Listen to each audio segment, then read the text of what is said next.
కాంగ్రెస్ ప్రభుత్వానికి రైతుల కంటే రాజకీయమే ముఖ్యమైనదని మాజీ మంత్రి కేటీఆర్ విమర్శించారు. కాళేశ్వరం ప్రాజెక్టులో భాగమైన మేడిగడ్డ అన్నారం ప్రాజెక్టుల్ని బీఆర్ఎస్ నేతలు పరిశీలించారు. తప్పు జరిగితే బాధ్యులపై చర్యలు తీసుకోవాలని డిమాండ్ చేశారు. కాళేశ్వరం ప్రాజెక్టు పూర్తిగా కొట్టుకుపోవాలని కుట్ర చేస్తున్నారని కేటీఆర్ ఘాటు వ్యాఖ్యలు చేశారు. వర్షాకాలం వచ్చేలోపు ప్రాజెక్టుకు మరమ్మతులు చేయాలని ప్రభుత్వానికి సూచించారు. కాళేశ్వరం ప్రాజెక్టు దేశంలోనే ప్రతిష్టాత్మకమైందని మాజీ స్పీకర్ పోచారం శ్రీనివాసరెడ్డి అన్నారు. లక్షలాది ఎకరాలకు సాగునీరిచ్చేలా కేసీఆర్ నిర్మించారని అన్నారు.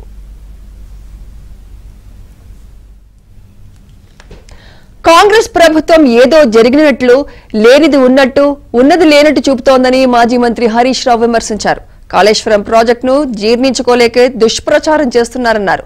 రైతుల పట్ల ప్రేమ ఉంటే వెంటనే పునరుద్ధరణ పనులు చేపట్టాలని డిమాండ్ చేశారు. మేడిగడ్డ ఆనకట్టలోని 84 పిల్లర్లలో 3 మాత్రమే కుంగాయన్నారు. లోపాలను సవరించాలి కానీ రాజకీయం చేయొద్దన్నారు.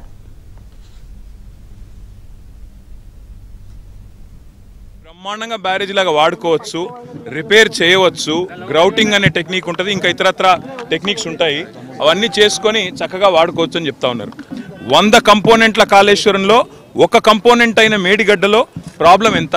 చిన్న ప్రాబ్లంని భూతద్దంలో పెట్టి మొత్తం కాళేశ్వరమే నిష్ఫలం, కాళేశ్వరమే 1,00,000 కోట్లు కొట్టుకుపోయిందనే చిల్లర ప్రచారం ఏదైతే చేస్తున్నారో రాష్ట్ర ప్రభుత్వానికి విజ్ఞప్తి, మా మీద కోపం ఉంటే, రాజకీయంగా వైరం ఉంటే తీర్చుకోండి, కానీ దాన్ని రిపేర్ చేసే అవకాశం ఉందని నిపుణులు చెప్తున్నట్టు రిపేర్ చేయండి. వచ్చే వానాకాలంలోగా ఈ మేడిగడ్డ బ్యారాజ్ను కూడా మరమ్మతులు చేసి పునరుద్ధరించి దిద్దుబాటు చర్యలు తీసుకొని అవసరమైతే బాధ్యుల మీద చర్యలు యాక్షన్ కూడా తీసుకొని రైతులకు మాత్రం న్యాయం చేయండి. ఇప్పటికే నీళ్లు లేక పంటలు ఎండిపోయే పరిస్థితి కరీంనగర్లో వచ్చింది, ఇతర జిల్లాల్లో వస్తూ ఉన్నది. తప్పకుండా మీరు నీళ్లు కనుక లిఫ్ట్ చేస్తే లాభం జరుగుతుంది. ఆ పని చేయాలని విజ్ఞప్తి. బరాజ్ను మళ్ళీ సేఫ్ స్టేట్కు తీసుకురండి అని చెప్పి మా డిమాండు. రైతుల మీద పగబట్టకండి, రాష్ట్రం మీద పగబట్టకండి. పగబడితే కోపం ఉంటే రాజకీయంగా మా మీద తీర్చుకోండి, ఇబ్బంది లేదు. కానీ ఇవాళ 1.6 కిలోమీటర్ బరాజులో 50 మీటర్లలో సమస్య ఉంటే అదేదో ఎప్పుడూ జరగదన్నట్టు మాట్లాడడం కరెక్ట్ కాదు. ఎన్నో ప్రాజెక్టులు 1-2 కదా చెప్తే, సాగర్లో లీకేజీలు వచ్చినాయి, శ్రీశైలంలో వచ్చినాయి, కానీ మేమన్నాడు రాజకీయంగా మాట్లాడలేదు. కానీ ఈరోజు ప్రభుత్వానికి కోరేది నిపుణుల సలహాలు తీసుకోండి, తొలుత మేడిగడ్డను సందర్శించిన అనంతరం అన్నారం బ్యారేజీని పరిశీలించారు. అక్కడ పవర్ పాయింట్ ప్రెజెంటేషన్ ఇచ్చారు.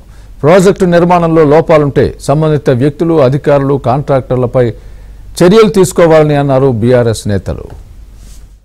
రాష్ట్రంలో అధికారంలో ఉన్నటువంటి కాంగ్రెస్ ప్రభుత్వం ఏ రకంగా డైవర్షన్ పాలిటిక్స్ చేస్తుందో చూస్తున్నాం.